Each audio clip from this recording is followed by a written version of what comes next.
मंगलाचरण करेंगे। ओम नमः सिद्धेभ्याय जय श्री ओम नमः सिद्धेभ्याय जय श्री ओम नमः सिद्धेभ्याय। मंगलम भगवान वीरो मंगलम गौतमो गणी मंगलम कुंद कुंदाद्यो जयंधर्मोस्तु मंगलम सर्वमंगल मांगल्यम सर्व कल्याण कारकम प्रधानम सर्वधर्माणां जैनं जयतु शासनम जैनं जयतु शासनम जैनं जयतु शासनम।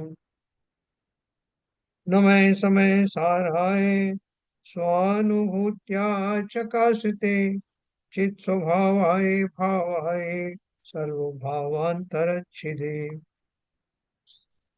अध्यात्म अमृत कलश में कर्ता कर्म अधिकार में हम कर्ता के जो कर्म होते हैं, कर्ता का जो कार्य होता है, या दूसरे शब्दों में कर्ता किसे कहते हैं और निमित्त किसे कहते हैं, कर्ता कर्म कौन से होते हैं और निमित्त निमित्तिक संबंध कौन से होते हैं, तो इसकी चर्चा हम लोग कर रहे थे और व्यापक रूप से इसमें चर्चा दी हुई है। तो वैसे तो अब तक सबको समझ में आया होगा। अभी जो इसका विस्तार चल रहा है उससे कंफ्यूज मत होना। जो बात आप समझ चुके हैं वही बात है, उसमें थोड़ी सी और जोर देने के लिए ये सब बात कही गई है, और इसलिए उसमें कहीं कंफ्यूजन अगर आ रहा हो तो तुरंत पूछ लेना। आगे चलते हैं।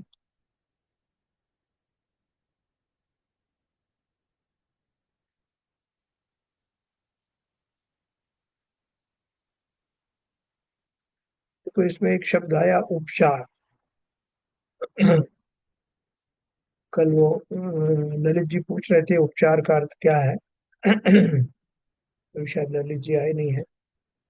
उपचार जैसे औपचारिकता अपन कहते हैं ना, फॉर्मेलिटी, फॉर्मल तौर पे कह देना, तो फॉर्मेलिटी को अपन क्या कहते हैं, औपचारिकता। औपचारिकता निभाई साहब उन्होंने तो बस। तो वो ये उपचार का अर्थ वही है।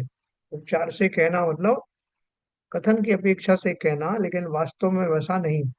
उपचार कर्ता को ही मुख्य कर्ता मानना यह आगम से विरुद्ध है। इससे तो यह फल निकलता है कि मेरे संसार भाव का कर्ता पर है और मुझे उसकी पराधीनता है। कल अपन ने बात पढ़ी थी, जब वह छोड़े तब मुझे मुक्ति प्राप्त होगी।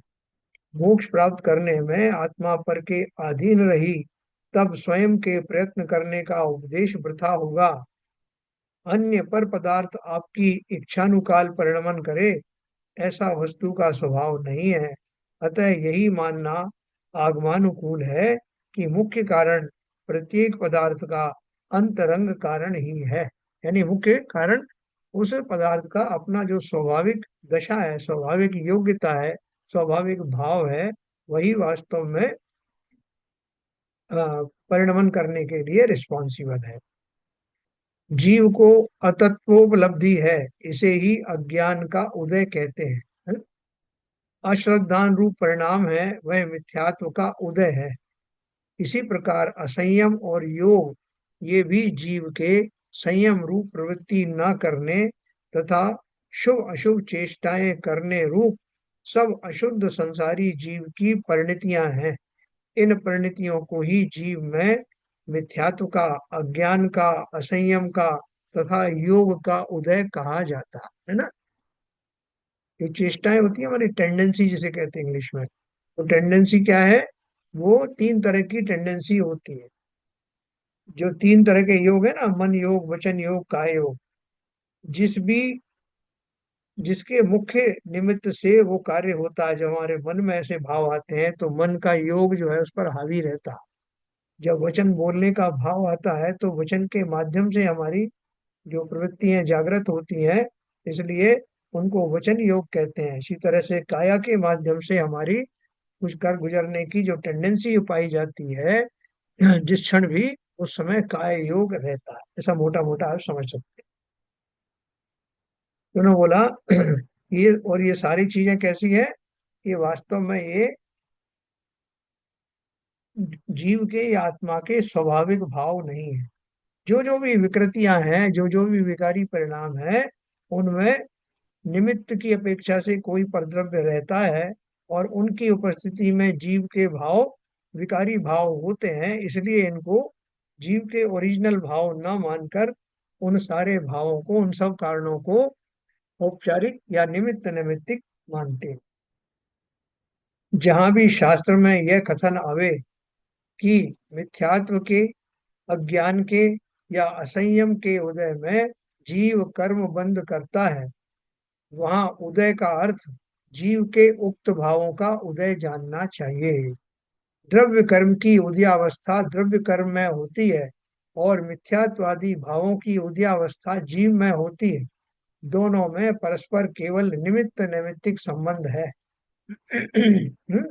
एक अपना ये एक सेल है, बैटरी सेल है, उससे उससे कोई बल्ब जलाया जा रहा है।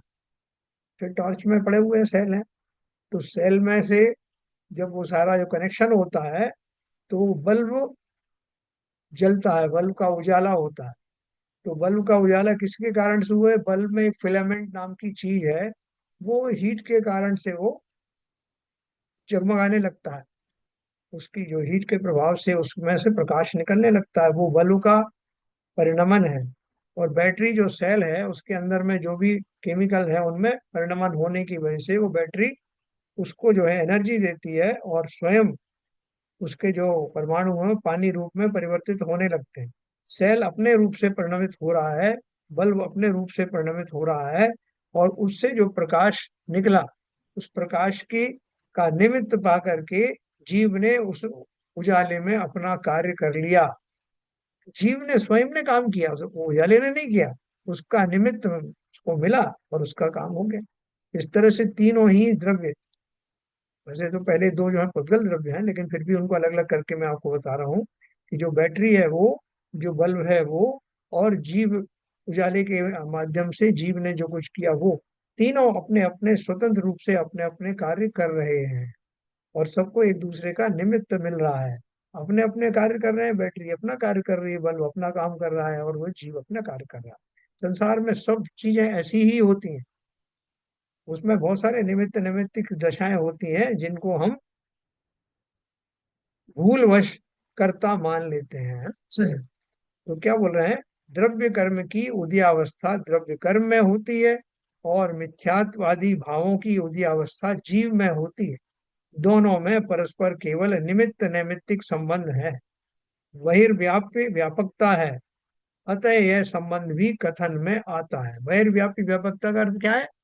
कि हमने अभी कर्ता कर्म संबंध में के बारे में पढ़ा था कि कर्ता उसी को कहते हैं जो उस कार्य में संपूर्ण रूप से व्याप्त रहता है, इंटरनली व्याप्त रहता है। इंटरनली और एक्सटर्नली दोनों, मुख्य रूप से इंटरनली अपन ने क्यों कहा? कि उसका जो भाव है, उसका जो योग्यता है, वो सारी योग्यता उस परिणमित हुई वस्तु में दिखाई पड़ती है। जैसे अपन घड़े का उदाहरण देते हैं ना, तो मिट्टी उस घड़े में सर्वत्र व्याप रही है, वो दिखावे के लिए नहीं। बाहर की चीजें दिखावे वाली हैं, वो बहिर्व्याप्य हैं। जैसे कुम्हार का हाथ का होना, चाक दंड आदि का होना, वो बहिर्व्याप्य हैं, बाहर से वो व्याप रही हैं। पूरे घड़े के ऊपर में वो चके का असर होता है, वो कुम्हार के हाथ का असर होता है, लेकिन उनका व्यापना कैसा है? बाहर से, बहिर्व्याप्य। और अंतर रूप से व्याप्य कौन सा है? वो मिट्टी ही है, जो उसमें पूर्णता अंदर से, अंदर का मतलब क्या है? कि उसके वास्तविक रूप में जो व्याप्त रहती है, उस अंतर व्याप्ति को ही उस कर्ता का कार्य कहा जाता है। और बहिर्व्याप्य जितने हैं वो सब निमित्त हैं। बहिर्वाप्य व्यापकता है, अतः यह संबंध भी कथन में आता है। पर यह स्पष्ट है कि वह जीव का परिणाम है तथा कर्मोदय कर्म का परिणाम है। कर्म का उदय हुआ, जो कर्म ने अपना कार्य किया, उसका जो चार्ज देने का जो काम था, उसका चार्ज निकला। और उसमें जो है जीव के भाव वैसे होते हैं नहीं होते हैं, तो उसके लिए जीव स्वतंत्र है। दोनों द्रव्यों के दो पृथक पृथक अपने अपने परिणाम हैं। कार्य की उत्पत्ति एक द्रव्य में देखकर एक द्रव्य को ही उसका कर्ता मानना न्याय संगत है ना? बोलते मूल रूप से किसी भी कार्य करने में वो जो द्रव्य है जिसमें वो कार्य होता है, वही उसका कर्ता होता है। बाकी जितने भी दूसरे जो हम भाव हैं वो अपने अपने निमित्त के कारण निमित्त नैमित्तिक संबंध उसमें स्थापित होते हैं। ये सब बात क्यों बताई जा रही है? क्यों बताई जा रही, बताओ ललित जी, बताओ ये सब बात क्यों बता रहे हैं इतनी सब।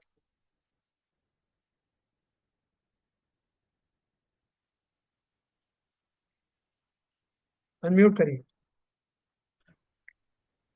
कार्य है उसका कर्ता हम कई बार पर को मान लेते हैं, जो दूसरे कार्य है उसका कर्ता, जहाँ की हमारा कुछ उसमें मतलब वो हमारी योग्यता नहीं है उस चीज में परिणमन होने की, जी। उसका कर्ता हम अपने आप को मान लेते हैं, या अपने कुछ काम के लिए कर्ता हम दूसरे को बोलते हैं पर का कर्ता है। तो उस कॉन्सेप्ट को बहुत क्लियर कर दिया है इसमें कि हम्म। द्रव्य कर्म है तो जो द्रव्य कर्म का कर्ता है द्रव्य कर्म है, और पुद्गल कर्म का कर्ता पुद्गल कर्म है। भाव कर्म का कर्ता जीव द्रव्य है। ये कॉन्सेप्ट एकदम क्लियर किया है मेरे, मुझे यही लगता है। इससे अपने को क्या फायदा है सब क्लियर करने से? ये क्लियर करने से हमारे कषाय कम होंगे, मुझे शायद ऐसा लगता है, जो जो हम किसी को कर्ता मानते हैं, पर को या स्वयं को कर्ता मानते, तो एक अभिमान आता है, कभी द्वेष पैदा होगा, सब लोग पैदा करेंगे, अरे मैंने तुम्हारे लिए इतना काम किया तो तुम मुझको अब ये पदवी दे दो, मेरा प्रमोशन कर दो या ये कर दो।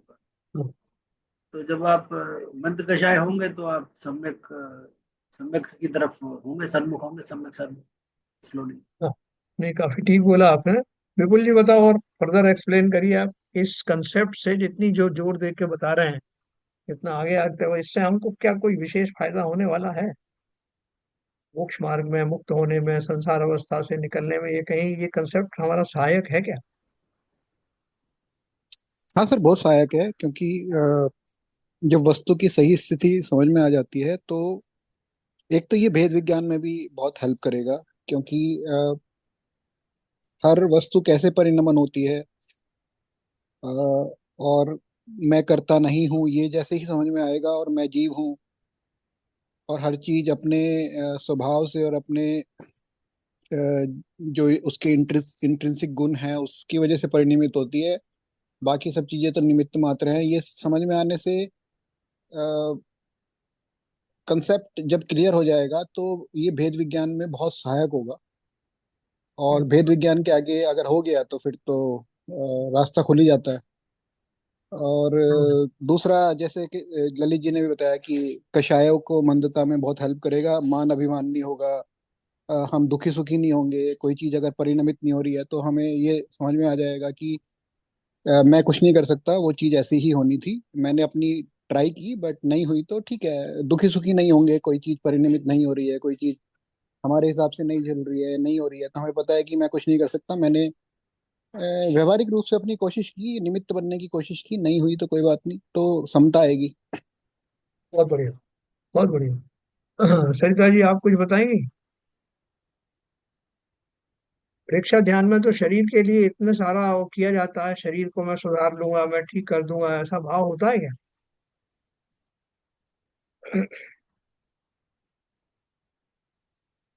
नहीं, ऐसा भाव नहीं रहता है शरीर को सुधार देंगे। तो क्या भाव रहता है? अपन मुख्य रूप से तो ऐसा कोई शरीर। भाव नहीं रहता। हम्म।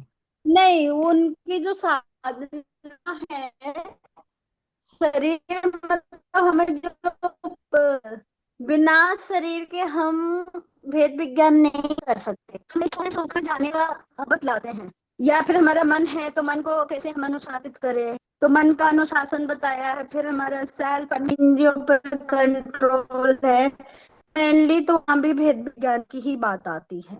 बहुत बढ़िया, बहुत बढ़िया। ये आपने तीनों ने बहुत अच्छे से ये चीज बताई, एक्सप्लेन किया है कि वास्तव में ये सारी थ्योरी जो है हमारे अंदर में वो परिपक्वता, वो क्लैरिटी और वो विश्वास लाने के लिए सारी थ्योरी बताई जा रही है कि जिस जीव का जो जिसका कार्य होता है वही उसका कार्य कर सकता है। आम का पेड़ ही आम को पैदा कर सकता है, नीम का पेड़ नीम को ही पैदा कर सकता है। ये मतलब ये भौतिक एग्जाम्पल है, लेकिन वास्तव में सब जो कुछ है करना उसी को ही है। और जो कुछ और दूसरे के निमित्त से होता है, दूसरे के सानिध्य में होता है, उनको हम संसार में भले ही एक दूसरे को श्रेय देते हैं या खोटा श्रेय देते हैं, लेकिन वो सब निमित्त की अपेक्षा होती है। इस सिद्धांत को अगर हम मानते हैं तो हमें पता चल जाएगा कि मैं अपना अपने स्वभाव को या स्वभाव की दशा में पहुंचने का जो पुरुषार्थ है बड़ी सुगमता से कर सकता हूँ, क्योंकि वो मेरा कार्य है, वो मैं कर सकने की योग्यता रखता हूँ। और स्वभाव में लौटने का तो हर एक द्रव्य का मूलभूत स्वरूप होता है। पानी का जो है, जब अग्नि संस्कार हटा दिया जाए तो गर्म जल तुरंत ही ठंडा होने लगता है, क्योंकि ठंडापन उसका स्वभाव है। जैसे आपने देखा होगा कोई कोई व्यक्ति जो है वो कभी कभी उनको क्रोध आ गया, ज्यादातर नहीं आता, और वो क्रोध तुरंत ही उसको वो शांत होना चाहते हैं, अपने स्वभाव में जाना चाहते हैं। तो वो जो स्वाभाविक दशा है, स्वाभाविक दशा में लौटने की तभी संभव हो सकता है जब उस स्वभाव को आप अपना स्वरूप माने, उस स्वभाव से अच्छी तरह परिचित हो। और जो हमारे विभाव परिणाम है, राग द्वेषादि परिणाम है, वो मेरे परिणाम नहीं है, वो पर निमित्त की अपेक्षा से वो आए हुए कहे जाते हैं। इस बात को बहुत क्लैरिटी के साथ रखना।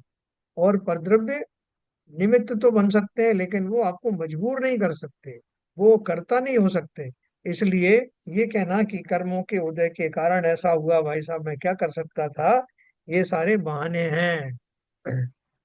कर्म का उदय तो बहुत सी तरह के आता है, लेकिन जो ज्ञानी है, जो समझदार है, वो इन दोनों का भेद विज्ञान समझ करके, उनको मात्र निमित्त मान करके, उनको कर्ता नहीं बनने दे करके, और सही समय में सही निर्णय करके इस संसार से निकल जाते हैं। वो उनमें भ्रमित भ्रमित नहीं होते। कोई दूसरे को बहकाता तो अपन कहते हैं भाई तुम में तो समझदारी थी ना, उन्होंने कहा तो क्या हुआ, तो नहीं साहब उन्होंने कहा था इसलिए मैंने ऐसे किया। अरे वो कहेंगे कुएं में कूद जाओ, तुम कूद जाओगे क्या, अपने एग्जाम्पल देते हैं। तो ठीक उसी प्रकार से संसार में पग पग पर, जगह जगह पर कर्मों के उदय में के निमित्त से ऐसे प्रसंग घटित होते हैं जिन्हें मैं दुख सुख का कारण मान लेता हूँ। कि ये साहब उन्होंने मेरा अपमान किया, उनकी वजह से मेरा अपमान हुआ, इस घटना की वजह से मेरा ये हो गया। वो सारी जो घटनाएं हैं, उन सब में निमित्त जब उपस्थित होते हैं तो उनमें वो निमित्त तभी बनेंगे जब मैं उनके हिसाब से ही परिणमूं। यानी कि किसी ने गाली दी, तो गाली का निमित्त पाकर के मैं क्रोधित हूं, दुखी हूं या ना हूं, ये मेरी समझदारी पर निर्भर करता है। तो इस तरह से, इस सिद्धांत की अपेक्षा से, कर्मजन्य जो कुछ भी प्रसंग आते हैं उनमें समता धारण करना न केवल मेरा कार्य है, बल्कि वो सबसे सुगम कार्य है। विकारी बनना तो जो थोड़ा मुश्किल काम है, लेकिन स्वभाव में लौटना आसान काम है। लेकिन हमको लगता उल्टा है। क्यों उल्टा लगता है? क्योंकि अनादिकाल से ही विकारी भावों से ही हमारा परिचय हुआ। इसलिए हमको वो जो सरल स्वभाव है, वो स्वभाव में जाना बड़ा मुश्किल लगता है, और ये सरल बनना सबसे ज्यादा कठिन है। तो अब इस इसमें बात। एक एक कारण ये भी होता है, संस्कार तो है ही कारण। जी। पर जब मैं सराउंडिंग देखता हूँ, अपनी सराउंडिंग, तो मैं सराउंडिंग में जो व्यवहार है, बाकी जो जीव हैं, मनुष्य हैं, उनका व्यवहार भी मैं उसी तरह का देखता हूँ। तो मैं बिल्कुल अपने सही है। व्यवहार को जस्टिफाई कर लेता हूँ कि भाई ये जो मेरे माँ बाप हैं या पड़ोसी है, फ्रेंड्स है, तो उनका हाँ व्यवहार भी इस तरह है, तो मेरा भी व्यवहार में फिर क्या बुराई है, वो ऐसा ही है। मैं तो मतलब जो है, आप बिल्कुल सही कह रहे हो। जीव बाकी जो जीव है मैं वैसा ही हूँ, तो मैं ऑड अपन यही मैन आउट क्यों सोचते हैं। बनूं?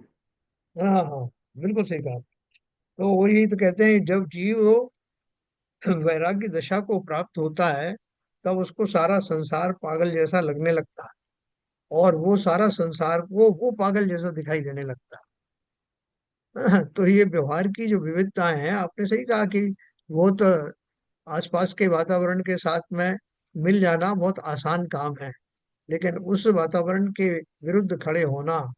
अब देखो कि संसार में जैसे कितने अभी कुछ देशभक्त हैं, कुछ देशद्रोही हैं, कुछ अपना अपना मतलब साध रहे हैं। तो वो जो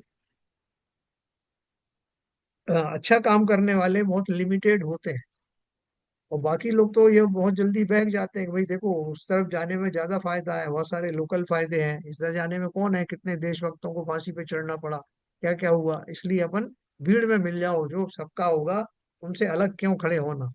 लेकिन जो अलग खड़े हुए उन्हीं ने काम वास्तव में करके दिया। भीड़ में तो बहुत सारे लोग बहुत कुछ करते थे, भेड़िया धसानी जिसे कहते हैं, भेड़ चाल कहते हैं। तो जो जिन खोजा तिन पाइया गहरे पानी पैठ, ये उन्हीं के लिए कहा जाता है जो जीव इस दशा को पहचान कर उस भीड़ चाल में न फंस करके अपने लिए सही रास्ते की तलाश करते। ज्यादातर तो यही है, इसलिए तो बोले संसार का कभी नाश होने वाला नहीं, क्योंकि इसमें अनंत अनंत जीव हैं और सब भ्रमित हैं, अनादिकाल से मिथ्यात्व से भरे हुए। तो इसलिए मुझे क्या करना है, मुझे अपना कार्य करना है, अपना लोटा छान लेना है। दुनिया के चक्कर में बहुत पढ़ लिया भाई साहब, बहुत दुखी हुआ, किसी ने बचाया नहीं। अब आचार्य और जिनेन्द्र देव की कृपा से मुझे ये सत्य का उद्घाटन हुआ है, और मैं इस सत्य को मार्ग पर चलकर अवश्य ही अपना भला करूंगा, क्योंकि इस संसार में कोई किसी का नहीं, न परिवारजन मेरा साथ देगा, न कोई और साथ देगा। आचार्य और जिनेन्द्र देव भी आपको बता सकते हैं, घोड़े को पानी दिखाया जा सकता है, पानी पिलाया नहीं जा सकता। तो ठीक उसी प्रकार से, और ये भी अब समझना, जहाँ भीड़ लगी हुई, जो काम भीड़ कर रही है, वो कार्य जो है वो कैसे काम होते हैं, और जो एक्सेप्शंस होते हैं, जो बिरले होते हैं जो करते हैं, वो बहुत कम देखने में आते हैं। एनीवे, हमें अपना कार्य करना है, इसलिए इस व्याख्या को, इस रहस्य को भली प्रकार समझना है। और आपको ताज्जुब होगा कि ग्रंथ की समाप्ति होते होते बहुत सारे कंसेप्ट हमारे अंदर इतनी गहरे पहुंच जाएंगे कि आपको स्वयं ताज्जुब होगा कि क्या यही मैं था। ये आचार्यों की बहुत स्ट्रांग जो है वो कन्विक्शन है। एक बार हम इसमें से गुजर बस जाएं, जो अपन कोशिश कर रहे हैं, तो वो दिन दूर नहीं जब हमारे संस्कार सुदृढ़ होंगे, इस सिद्धांत को हम माने बिना नहीं रहेंगे। तो मैं आगे चलता हूँ, आप लोगों ने बहुत अच्छे से उसका एक्सप्लेनेशन दिया कि हम ये सब पढ़ क्यों रहे हैं। जब हमें एक बार ये चीज क्लियर हो गई कि हम क्यों पढ़ रहे हैं, इससे हमें क्या फायदा होने वाला है, और ना जानने से क्या नुकसान हो रहा था, तो बस पूरी थ्योरी समझ में आ जाएगी। तो देखो, अभी इसमें और भी बहुत अच्छे मजेदार एग्जाम्पल आएंगे। तो बहिर्वाप्य व्यापकता है, अतः यह संबंध भी कथन में आता है। यह स्पष्ट है कि वह जीव का परिणाम है तथा कर्मोदय कर्म का परिणाम। दोनों द्रव्यों के दो पृथक पृथक अपने अपने परिणाम हैं। कार्य की उत्पत्ति एक द्रव्य में देखकर एक द्रव्य को ही उसका कर्ता मानना न्याय संगत है ना। वो बोलते हैं कार्य हमेशा एक ही द्रव्य में होगा जो उसका कर्ता है ना। हम जैसे हमारा बताया ना बाकी, ये कर्म का उदय, कर्म पौद्गलिक है, उसमें उदय का अर्थ क्या है, उसमें उदय का अर्थ है कि उसमें जो चार्ज पार्टिकल्स हैं, जो चार्ज दिया गया है, वो चार्ज से भर जाता है, और जब वो उसका मैच्योरिटी टाइम आती है तो उसका जिस तरह का चार्ज है वो अपना रंग दिखाता है। लेकिन उसमें मैं बाध्य नहीं हूं कि मैं उस चार्ज के दिखाए हुए रंग में वैसा ही आसक्त हो जाऊं। वैसे दृश्य आएंगे, वैसे प्रसंग आएंगे, लेकिन फिर भी जीव अपने ज्ञान गुण के कारण, अपनी चैतन्यता के कारण से स्वतंत्र है कि वो उसके अनुसार कार्य करे या ना करे। चैतन्यता और ज्ञानीपना आवश्यक है। चैतन्यता तो सबको ही है, लेकिन सही दिशा में ज्ञान का कार्य अगर घटित हो गया तो हम उन प्रसंगों से बच जाएंगे। एक प्रश्न पूछा किसी ने कि आप जो है वो कर्म से अलग मान रहे हो अपने आप को, इस स्थिति में जीव कर्मबद्ध है या नहीं। कि आप तो ये बताओ कि जीव को आप अलग बोल रहे हो, लेकिन जीव कर्म से युक्त होता है कि नहीं होता संसारी दशा में। अभी तो आप ही कह रहे थे संसारी दशा में जीव कर्मों से युक्त होता है, तो जब युक्त है तो उसको अलग क्यों मान रहे हो। उन्होंने पूछा इस स्थिति में जीव कर्मबद्ध है या नहीं। समाधान दिया, दोनों कथन नए अपेक्षया होते हैं। व्यवहार से जीव कर्म से बद्ध है। दो पृथक स्वभाव वाले द्रव्यों में परस्पर एक क्षेत्रावगाह रूप श्लेष तथा निमित्त नैमित्तिक संबंध की स्थापना से ऐसा व्यवहार में कहा जा सकता है। इसी प्रकार जीव कर्म से बद्ध नहीं है, ऐसा भी कथन संसारी दशा में भी केवल जीव के शुद्ध स्वभाव को लक्ष्य करके किया जाता है। ये दो बातें दो नयों के आधार से कही जाती हैं।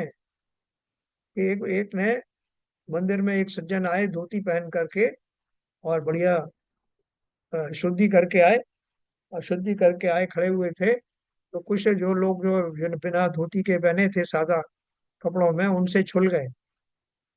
तो छुल गए तो लोग चिल्लाए, अरे अरे अरे, ये अशुद्ध हो गए, इनसे बचो। वो क्या अशुद्ध हो गए? उनके कपड़े जैसे पहन के आए थे वैसे के वैसे हैं, उसमें एक दाग धब्बा भी नहीं लगा। तो वो अशुद्ध हुए या नहीं हुए? दो नयों से बताओ। बोलो ललित जी, कौन से नए से वो अशुद्ध हुए और कौन से नए से नहीं हुए?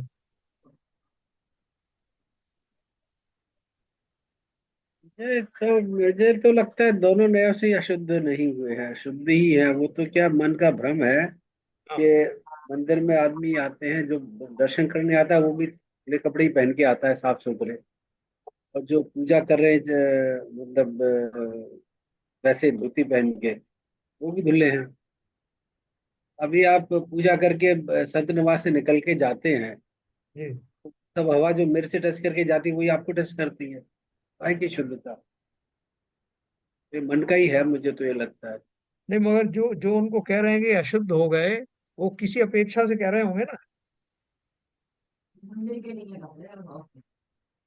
अब वो किस ये अपेक्षा, क्योंकि मैं तो शुद्धता शुद्ध का फंडा ही नहीं समझ में आ रहा ना एक्चुअली मुझे तो ये क्यों कह रहे हैं। वो एक्चुअली उनको लगता है कि भाई मैं अभी तुरंत आया हूँ। एक्चुअली वो बंदा जो बाजार से आया, घर से आया है हाँ।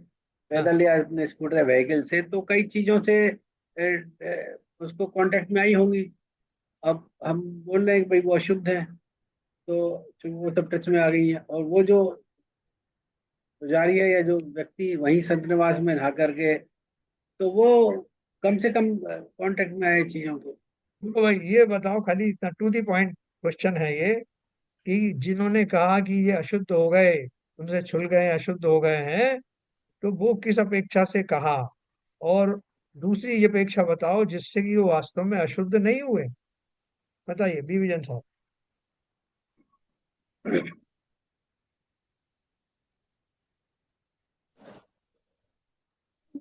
व्यवहार रूप से जो है अशुद्ध हो गए, और निश्चय रूप से तो शुद्ध है ही है। अतः बिल्कुल शुद्ध है। शुद्ध है ही नहीं, जीव है वो तो। नहीं देखो, अगर जीव के व्यवहार रूप से तो हमारे शास्त्रों में जो लिखा है, हाँ।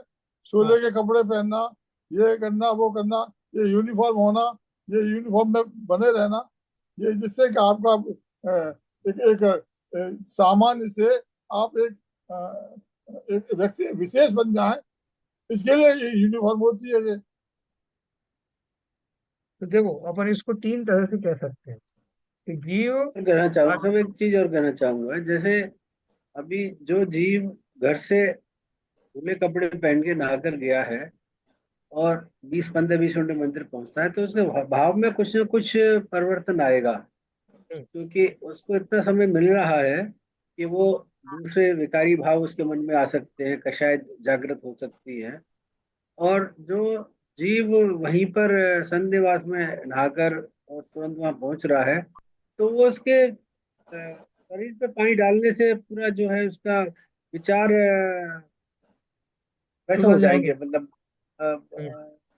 आगम की और तरफ प्रेरित हो जाएंगे। आगम में जो शास्त्रों में जो चीजें लिखी हैं उसी की तरफ नहीं उसका देखो, चेतना जाएगी, इसलिए वो उसको तो अब बहुत, वैसा तो करना अब तो बहुत पड़ेगा। गहराई में चले गए। अब मैं बहुत। अनुशासन और व्यवस्था बनाने के लिए ये सब हाँ। व्यवस्थाएं बनाई गई हैं। हाँ, इतना, खाली इतना ही है कि जिन वस्त्रों से हम जो सांसारिक जो वस्त्र, उस समय के सांसारिक वस्त्र वैसे वो भी हैं, धोती और दुपट्टे भी, जिनको हम पूजा के लिए विशेष रूप से धो करके रखते हैं, जिसमें कोई अशुद्ध हाथ पैर ना लगे। और हम ये मान के चलते हैं कि उन वस्त्रों की शुद्धि के से, जैसा आपने कहा, कि एक निमित्त निमित्तिक संबंध ये भी होता है कि वो डिसिप्लिन हमारे मंदिर में मन में है। जैसे पुलिस की ड्रेस पहन करके पुलिस वाला महसूस करता है कि मैं पुलिस वाला हूँ, उसकी हाँ, साइकोलॉजी बदल यूनिफॉर्म बदल जाती यूनिफॉर्म है। होती है। उसी तरह से ये मंदिर की ये धोती दुपट्टे, जो कि हमने ये मान के चले हैं कि उसको किसी ऐसे व्यक्ति ने बिना नहाए धोए, या नहाया भी हो तो अशुद्धियां बहुत सारी हो जाती हैं, उनसे हट करके ये पवित्रता इसमें आई है। और ये भगवान को छूने के योग्य जो है ये वस्त्र माने गए हैं। उस अपेक्षा से वो उसने कहा कि ये अभी किसी के द्वारा छू लिए गए हैं, इसलिए उसमें अब वो शुद्धि नहीं रही जिनसे जिनेंद्र प्रतिमा को छुआ जाएगा। इस अपेक्षा से उसने कहा कि आप अशुद्ध हो गए। लेकिन अगर आप दूसरे तरह से देखें तो उस धोती दुपट्टे में एकमात्र भी कोई अशुद्धि लगी नहीं, एक कण भी नहीं लगा, एक काला धब्बा भी नहीं लगा। तो उसकी अपेक्षा से वो कहे भाई साहब मेरा क्या अशुद्ध हुआ, मैं तो शुद्ध ही हूँ। अभी वस्त्रों की अपेक्षा बात कर रहा हूँ, तीसरी डायमेंशन तो जो अभी आपने बताई वो बाद में बात करूंगा। ये दूसरी अपेक्षा से वो बड़ा अचंभित हो गया, पहली बार आया था अभिषेक करने। उससे कहा भाई साहब आप अशुद्ध हो गए, आपके वस्त्र वस्त्र अशुद्ध हो गए। तो कैसे अशुद्ध हो गए उसको समझ में नहीं आया। तो वो अपना क्लेम कर रहा है कि मेरी कपड़े देख लो आप, जैसे मैंने लाया था वैसे के वैसे हैं, उसमें कोई दाग धब्बा नहीं, किसी का कोई उसमें पानी तक नहीं लगा। तो उसकी अपेक्षा से वो शुद्ध है, दूसरे की अपेक्षा से वो अशुद्ध है। तो दोनों नए सही है कि नहीं अपनी अपनी जगह पर है। तीसरी बात आप कह रहे थे जो कि भाई साहब मैं तो सदा ही शुद्ध हूँ, अब मैं की बात कर रहे हो ना, मैं शरीर नहीं हूँ। किस वस्त्र की बात कर रहे हो, जब मैं शरीर ही नहीं तो वस्त्र ही तो होने का सवाल ही नहीं। और सही मैं बात। तो सदा वास्तविकता काल यही से है। शुद्ध है। कि आप पूजन में बोलते हो दशलक्षण पूजन में कि बहुत उनको बोलते हैं ना, ऊपर अमल मल भर्यो भीतर, कौन विधि घट शुचि करे, बहुदेह मैली सुगुण थैली, शौच गुण हाँ साहू बिल्कुल कह रहा है। है। आपने एक ही बार में दोनों के ऊपर क्या बात घटित कर दी। आपने एक को तो गृहस्थ को क्या कह दिया, ऊपर अमल मल भर्यो भीतर, ऊपर से चकाचक हो गए, नहा धो लिए तो क्या हो गया, अंदर तो कितना मैल भरा है, कितना मलमूत्र भरा है। तो काहे की शुद्ध, और काहे इसे का काया, शौच। काया में तो क्या क्या गणित जी भरी हुई है। हाँ। ये और फिर शरीर जब को, मुनिराज, शरीर को आप शुद्ध मान रहे हो, शुद्ध तो कभी हो ही नहीं सकता ये शरीर। और फिर जब महाराज की बात आई तो आपने उल्टा कहना शुरू कर दिया, बहुदेह मैली सुगुण थैली, शौच गुण साहूल। आपने उनके मलमूत्र की बात करी नहीं, आपने तो उनके मैले शरीर को भी वो बोल दिया कि वो तो गुणों गुणों की थैली है, वो जो नहाते नहीं, उनको कोई दोष नहीं। आपने उनसे नहीं कहा साहब कि ये अशुद्ध कैसे आ गए अंदर, भगवान के मंदिर में गर्भगृह में कैसे आ गए। उनका तो गुण है भाई, नहाना उनका गुण है। है। तो देखो ये जो ये गुण है, 28 गुणों में से एक गुण ये भी है। बराबर 28 मूल गुण में से आय स्नान जो है, आदंत धोवन, ये सब गुण है उसके। तो अब आप सोचिए कि ये जो नए का जो प्रयोग है, कैसा प्रयोग है नए का, कौन सी बात किस अपेक्षा से कही जा रही है, उसमें वक्ता का अभिप्राय क्या है, उसको समझना वही नए है। और भाई साहब एक बात और भी है। अब जी। आप देखते हैं सत्य निवास में जाते हैं आप, हाँ। अब आप गए, आप या बूढ़े बूढ़े बूढ़े लोग हैं, वो तो हाँ। नंगे होकर के और अलग से कपड़े पहनते हैं और सब करते हैं, शुद्धि हाँ। करते हैं। हाँ। और वहीं पर जो नए बच्चे हैं वो घर से आए, कपड़े उतारे और जैसे ड्रेस चेंज करते हैं ना इसकी उनकी हाँ। स्कूल की, ऐसे ही स्कूल के कपड़े उतारे और अंडरवियर वही पुराना पहने हुए हाँ। हैं। हाँ। अब मैं लिया उसको ऊपर ठास ली। अब तो अब एक से कहोगे, दो से कहोगे, तीन से कहोगे, किस किस से कहोगे, और कहोगे तो कल से आना बंद कर देंगे। नहीं नहीं, आप सही कह रहे हो। वो क्या है, इस भाव को आप समझाने की कोशिश भी करोगे ना तो वो नहीं समझेंगे। नहीं समझेंगे। आप बोलोगे साहब इसमें ऐसा है कि वो वस्त्र जो है धुले हुए, हमारे भी धुले हुए हैं साहब, हम हाँ भी ऐसे लेके आए। तो वो आपसे और आर्गुमेंट करेंगे, क्योंकि क्या है, ये जो हाँ। भाव है और किस किस, नए। वो बात है किस किस सर मारोगे, किस किस हाँ। से सर मारोगे, किस किस को शुद्ध करोगे और किस किस से अलग रहोगे। और पूरा। लोग चिल्ला रहे हैं, बूढ़े लोग इसलिए चिल्ला रहे हैं कि वो बेचारे मर गए शुद्ध होते होते, और दूसरों ने आकर के पूरा अब अपने जैसे थे ड्रेस पहन के आए और सब कुछ कर कर आगे चल दिए। और बताओ बूढ़े क्या करें। चिल्लाते रहे कि हम सुबह से ठिठुर रहे थे, हमने तो ना अंडरवियर पहना ना बनियान पहनी, और लोग जो अपने कन्वीनियंस करके चले गए। तो देखो वो जो भाव है, जिस भाव से ये किया जाता है, उस भाव को समझने में बहुत टाइम लगता है। कई कई बार तो भाई साहब बेचारे ऊपर मुंह से आए और सीविजन ने देख लिया कि छू गए, जाओ बाप में भी जाओगे, बाप में जाओ, वहां से फिर दबा के ऊपर मिल गया। वो बेचारा आया था, हाँ। आया था हमसे करने के लिए, उन्हें मालूम पड़ा जब तक लौट के आया तब तक हमसे हो चुके। सही बात। तो देखो, अपन खाली बात ये कर रहे हैं कि नयों का प्रयोग जीवन में जगह जगह बहुत बार होता है। उस नए में क्या अपेक्षा की जाती है, किस अपेक्षा से वो बात कही जाती है, उसको समझना वास्तव में वही नए को समझना हुआ। तो जीव और कर्म की जो विविधताएं हैं, उनमें कई बार एक करके कह दिया जाता है, कहीं ऐसा कह दिया जाता है जैसे कर्मों को ज्ञान हो कि कर्म मेरे बैरी हो गए, ये हो गए। वो किस अपेक्षा से कहा जाता है? वो मैंने एक अपनी जो सांसारिक दशा में मैं इस उसकी शिकायत करता हूँ ना, मैं उसका आदी हूँ। भगवान से शिकायत करे आएगा, भगवान जी देखना ये आठ कर्म में मानते ही नहीं है, हैं ये मेरे पीछे पड़े रहते हैं। तो वो कहने के पीछे भाव क्या है? खाली मैंने अपना फ्रस्ट्रेशन, अपने गुबार निकाल दिए। लेकिन वास्तव में कोई कर्म ना तो उनमें चैतन्यता है, और ना ही इस तरह की योग्यता है कि वो जबरदस्ती करके मेरे परिणामों को बदल दें। ये बातें क्यों बताई जा रही हैं कि नए की बात को समझ करके वास्तविकता क्या है इसको समझ लेना, और कर्म मेरा कुछ नहीं कर सकते, मैं स्वयं ही अपना जो कुछ चाहूं कर सकता हूं, इस भाव को मुख्यता प्रदान करने के लिए इन नयों की बात की जा रही।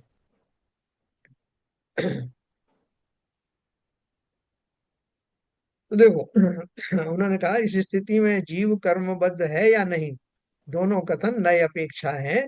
व्यवहार नय से जीव कर्म से बद्ध है। दो पृथक स्वभाव वाले द्रव्यों में परस्पर एक क्षेत्रावगा रूप श्लेषिक संबंध है। दो द्रव्य कौन से हैं? शरीर रूपी पुद्गल द्रव्य और जीव रूपी आत्म द्रव्य। ये दोनों एक साथ एक ही क्षेत्र में रहते हैं, इसलिए उनमें संबंध तो है, लेकिन कौन सा संबंध है? एक क्षेत्रावगाह संबंध, जो दूध और पानी के बीच में रहता है, उसी को श्लेष संबंध भी कहते हैं। तथा निमित्त नैमित्तिक संबंध, ये संबंध भी है हमारा है कि शरीर की जैसी दशा होती है जीव उससे प्रभावित होता है। आत्मा दुखी हो जाता है अगर शरीर को बुखार ताप हो, वो रोगी हो। और उसी तरह से आत्मा की विभिन्न दशाओं को पा करके, क्रोध आदि दशाओं को पाकर शरीर एकदम लाल हो जाती है, आंखें हाथ पैर कांपने लगते हैं। ऐसे निमित्त निमित्तिक संबंध भी होते हैं, है ना? ऐसे बहुत सारे संबंध जीव में होते हैं। ऐसा व्यवहार से कहा जा सकता है। इसी प्रकार जीव कर्म से बद्ध नहीं है, ऐसा भी कथन संसारी दशा में भी केवल जीव के शुद्ध स्वभाव को लक्ष्य करके किया जाता है। शुद्ध स्वभाव की अपेक्षा भाई साहब मेरा कोई कर्म मुझे कोई नहीं लगा ही नहीं है, क्या कहे कर्म मेरा कौन लगता है? तो ये किस अपेक्षा से कह रहा हूँ? मैं अपने स्वभाव की अपेक्षा से कह रहा हूँ। ये दो बातें दो नयों के आधार से कही जाती। प्रश्न है, जब दो बातें कही जाती हैं, जब दोनों में जीव का स्वरूप वर्णित है, ऐसी दशा में शिष्य किसे सत्य माने? क्योंकि सत्य तो एक ही होगा। ऐसे ऐसा आपको क्वेश्चन करने वाले बहुत मिलेंगे। परस्पर विरोधी दो बातें हो तो क्या दोनों सत्य हो सकती हैं? मतलब आपने बड़ा अच्छा किया ये, कोई झगड़ा हटाने के लिए हम कहते भैया तुम भी सही हो तुम भी सही हो, ये कोई बात हुई? सही तो एक ही होगा, ऐसा लोग बोलते हैं। समाधान दिया, अपने अपने नय की दृष्टि से दोनों सत्य हैं। निश्चय नय मात्र द्रव्य स्वरूप दृष्टि से उसका वर्णन करता। निश्चय नय का मतलब क्या है? कि जो हकीकत है, जो एक्चुअलिटी है, उसकी बात करता है। सदा काल जो रहेगा, हमेशा यूनिवर्सली, और हर दशा में जो उस रूप में रहेगा, जो उसका स्वभाव है, वही निश्चय से कहा जाता। निश्चय नय मात्र द्रव्य स्वरूप दृष्टि से उसका वर्णन करता है, जबकि व्यवहार ने उसे न देखकर, उसे गौण कर, उसकी वर्तमान पर्याय को लक्ष्य में रखकर, है, जो कि परोपाधि युक्त है, उसे ही जीव में देखता है। आप बोलोगे भाई साहब ये तो जो जीव द्रव्य है वो कैसा है? सदा रहने वाला है, और अजर है, अमर है, दिखाई देता नहीं है, ज्ञान आदि गुणों से शोभित है, संपूर्ण ज्ञान का धारी है, पूर्ण चैतन्य आदि का धारी है, सुख गुण से भरपूर है। ये आपने उसका स्वभाव बता दिया, परमार्थ से बता दिया। लेकिन व्यवहार वाला बोलेगा भाई साहब ये आपके ने जो जो गिनाया है, एक भी नहीं दिखाई दे रहा है। हम और आप जो सब सामने खड़े हैं, ना तो इनमें ऐसा ज्ञान, ना ऐसा सुख है, कोई भी ऐसे लक्षण जो आप बता रहे हो ऐसे दिखाई नहीं देते। हमें तो जो दिख रहा है हम उसी को मानते हैं। आपने बोला ना तो वो मनुष्य है, ना वो पशु है, ना नारकी है, ना देव है। हमारे सामने एक मनुष्य खड़ा है, आप बोल रहे हैं कि वो है ही नहीं। तो व्यवहार ने उस पर्याय विशेष का को लक्ष्य करके कहता है। उस पर्याय विशेष में भी ये क्रोधी है, ये कामी है, ये मायाचारी है, ये सब उसके जो वर्तमान में गुण हैं उनको देख करके कहता है। जबकि व्यवहार जो परमार्थ का न्याय है उसके स्वभाव को वर्णित करता है। ये सभी जगह लागू होगा। सभी द्रव्यों का जब मैं असली स्वरूप कहूंगा तो उसका असली स्वरूप में किसी तरह की मिलावट नहीं होगी। सोने के गहने बनाते हैं ना, तो उसमें 24 कैरेट के सोने का उपयोग नहीं करते। उसमें बहुत सारी चीजें और मिला देते हैं और साहब उसमें वो लचक आती है और वो उसमें ये रहता है, उसका वो रहता है। बोले आपने सोने का जो हमको गुण बताया था उसमें ये बताया था कि उसका 19 उसका घनत्व होता है, उसका इतना इतने टेम्परेचर पे मेल्ट होता है, वो इतना कड़क होता है। और ये चूड़ियों को भी आप कह रहे हो कि सोना है। ये कैसे सोना है? तो वो उस पर्याय की दृष्टि से उसको सोना कहा है। उस पर्याय में बहुत सारे खोट हो सकते हैं, लेकिन असली सोना जो होता है उसको सोने की तालिका में उसके गुण मिलेंगे। ठीक है ना? तो निश्चय नए मात्र द्रव्य स्वरूप दृष्टि से, यानी ओरिजिनल द्रव्य कैसा है। दोनों नए केवल वस्तु के वर्णन में दो पक्ष हैं, किंतु नयों द्वारा वस्तु के स्वरूप को जानकर पक्षपात रहित होना ही श्रेयस्कर है। इसी तथ्य को निम्न पद्य प्रकट करता है। अब देखो, बहुत सारी बार दो तीन लोग झगड़ रहे होते हैं और बात एक ही कह रहे हो, लेकिन उनका एंगल कहने का अलग अलग है। अब समझदार आदमी है तो वो समझाएगा, भाई साहब आप भी यही कह रहे हो, ये भी यही कह रहे हैं, तो दोनों सही हैं। बोले क्या बात करते हो आप, दोनों सही कैसे हो सकते हैं? ये भी सही वो भी सही आप बोल रहे हो। तो वो समझाएंगे और वो सिद्ध कर देंगे कि आप दोनों का मंतव्य एक ही था। समझ में आएगा तो झगड़ा मिट जाएगा। तो इसलिए वो नयों की भाषा को समझना और अपनी अपेक्षा से वो सत्य होना। एक व्यक्ति को एक मामा कह रहा है, दूसरा व्यक्ति उसको अपना पति कह रहा है, तीसरा उसको भाई कह रहा है, चौथा उसको बेटा कह रहा है। तो सभी सत्य हैं या उसमें से कुछ गलत है? अपनी अपनी अपेक्षा से सब सत्य है, कौन सा गलत है उसमें? नहीं साहब, ये इसका मामा हो ही नहीं सकता, ये तो मेरा पति है। अरे तुम्हारा पति भी है, उसका मामा भी। तो ऐसे अपने अपने नय की दृष्टि से दोनों सत्य हैं। निश्चय नय मात्र द्रव्य स्वरूप दृष्टि से उसका वर्णन करता है, जबकि व्यवहार न उसे न देखकर, उसे गौण कर, उसकी वर्तमान पर्याय को लक्ष्य में रखकर, जो कि परोपाधि युक्त है, उसे ही जीव में देखता है। दोनों नय केवल वस्तु के वर्णन में दो पक्ष हैं, किंतु नयों द्वारा वस्तु के स्वरूप को जानकर पक्षपात रहित होना ही श्रेयस्कर है। इसी तथ्य को निम्न पद्य प्रकट करता है कि एक जीव को किसी ने देखा कि वो बड़ा बड़ा दानी व्यक्ति था। उसने उसको बहुत सारे देखे, ऐसे प्रसंग देखे जिसमें उसने बहुत दान किया। दूसरे व्यक्ति ने ये देखा कि वो आदमी बहुत कुटिल भी था, अपनी पत्नी के साथ में बहुत झगड़ा आदि करता था, बहुत क्रूर था। अब दोनों एक जगह वो व्यक्ति गया तो दोनों ने उसके गुणों का वर्णन किया कि भाई साहब ये बहुत क्रूर किस्म का आदमी है। दूसरे ने कहा क्या बात करते हो, ये तो बहुत दानी आदमी है, मैंने इसको दान देते हुए देखता है। तो दोनों बातें सत्य हैं या एक ही सत्य है? दोनों सत्य है। तो इसलिए उन्होंने क्या बोला, दोनों नए केवल वस्तु के वर्णन में दो पक्ष हैं, किंतु नयों द्वारा वस्तु के स्वरूप को जानकर पक्षपात रहित होना ही श्रेयस्कर। तीसरा व्यक्ति आया, उसको दोनों चीजें मालूम थी कि ये क्रूर भी है और दानी भी है। उसने कहा भाई साहब आप भी सही बोल रहे हो, ये भी सही बोल रहे हैं, इस व्यक्ति की पर्सनैलिटी में ये दोनों ही गुण हैं। तो वो पक्षपात रहित होकर दोनों का झगड़ा शांत कर देता है। इसी तथ्य को निम्न पद्य प्रकट करता है। तो देखो बड़े सुंदर पद्य आने वाले हैं। य एव मुक्त्वा नय पाक्षि पक्षपातं स्वरूप गुप्ता निवसन्ति नित्यं विकल्प जालच्युत शांत चित्ता अस्त एव साक्षात् अमृतम पिबन्ति। हाँ, ये इसको पढ़ के अपन समाप्त करेंगे। जो सम्यक दृष्टि वीतरागी पुरुष नए पक्षों के विकल्पों की चर्चा को छोड़कर अपने निज स्वरूप में ही निवास करते हैं। नए पक्षों के विविध विकल्पों के समूह से भिन्न निर्विकल्प रूप शांत चित्त वाले वे पुरुष ही साक्षात अमृत का पान करते हैं, अर्थात वे ही जन्म मृत्यु से रहित साक्षात स्वरूपानंद के भोक्ता होते हैं। हम्म। देखो ये बहुत बढ़िया है, इसका उन्होंने भावार्थ में दिया है। नयों का उपयोग वस्तु के स्वरूप के परिज्ञान तक ही है। कि साहब मैंने सुबह से किताब खोल के बैठ गया कि आज मुझे जो नए का ज्ञान मिला है आज उसका प्रयोग करूंगा।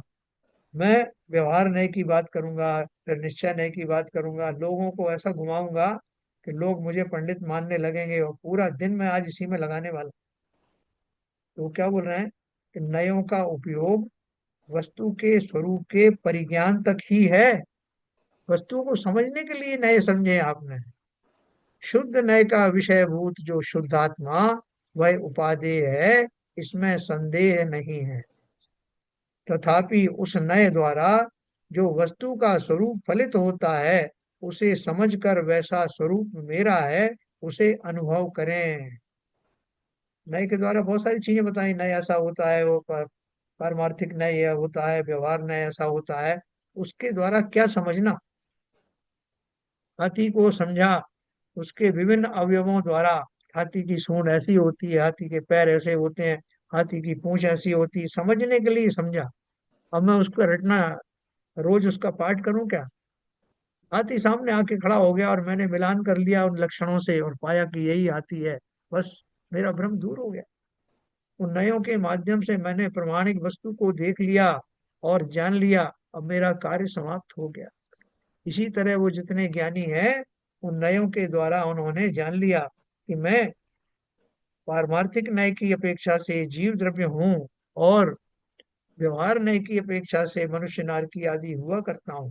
व्यवहार न्याय की अपेक्षा से मैं क्रोधी विकारी राग आदि भावों से युक्त भी होता हूँ, लेकिन वास्तव में मैं जो हूँ, अब मैंने जान लिया है कि दोनों नयों को भली भांति जान करके पारमार्थिक न्याय से मेरा स्वरूप क्या है, ये जान करके अब मुझे सब नयों से विराम लेकर स्व में स्थापित होना है। यही उन नयों के माध्यम से स्व की अवस्थाओं को जानने के लिए जरूरी था।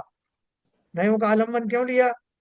संसार में मैं ऐसा क्यों दिखता हूँ, ये कार्य किसके होते हैं, संसार में मेरी भूमिका क्या है, वास्तव में मैं क्या हूँ, ये सब मैंने नयों के द्वारा जान लिया। अब जान लिया तो अब अपना काम करो। क्या काम करें? जिसके लिए वो नए जाने हैं, वो खेल तमाशा थोड़ी है। जाना ही इसलिए है कि उन नयों के माध्यम से, अर्थात प्रमाण के अंशों के माध्यम से, मैं अब उस वस्तु को तक पहुंच रहा हूं जो कि मैं स्वयं हूं। ज्यादा एक्सरसाइज में नहीं पड़ना।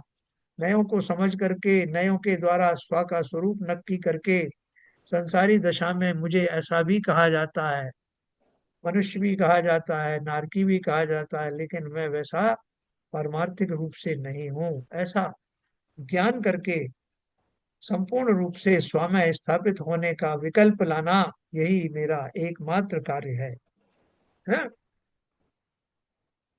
तो नयों का उपयोग वस्तु के स्वरूप के परिज्ञान तक ही है। शुद्ध नय का विषयभूत जो शुद्ध आत्मा वह उपादेय है, उसे समझकर वैसा स्वरूप मेरा है उसे अनुभव करे, तथा व्यवहार से जो परोपाधि निमित्तिक दशा मेरी है वह है, इसमें संदेह नहीं।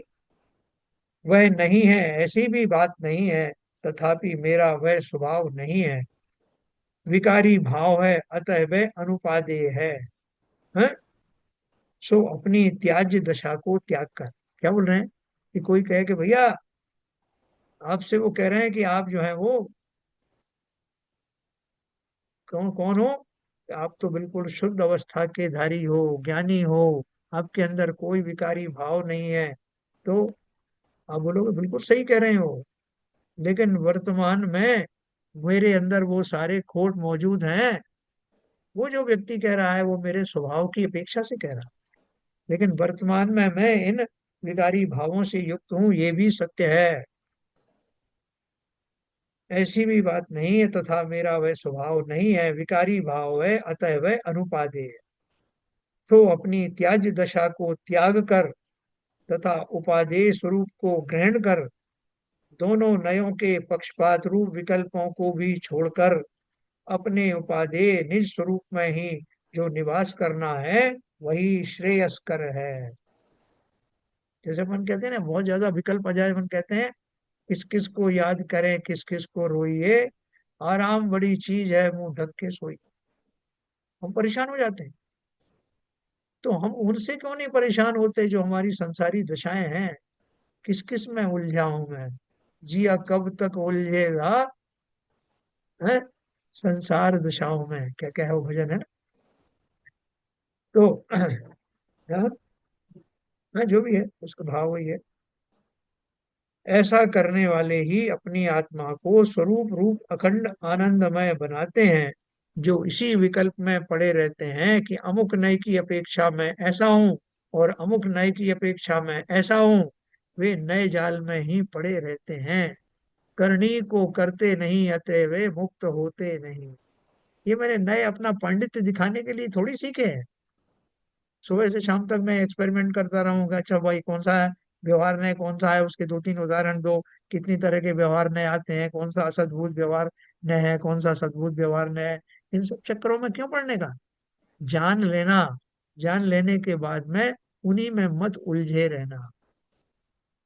जानना इसलिए, हाँ जिया कब तक उलझेगा संकल्प विकल्प, ठीक है ना।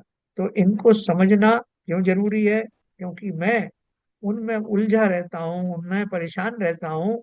इसलिए उनको समझ करके फिर उनको अलग कर देना और अपने स्वभाव में लौटने का प्रयत्न करना, यही मात्र एक उद्देश्य है। इसके लिए आचार्य ने 20 पद्य बहुत अच्छे लगातार लिखे हैं, संस्कृत के हैं, बड़े सुंदर पद्य हैं, अपन कल पढ़ेंगे। चलिए ललित जी जिनवाणी स्तुति करेंगे।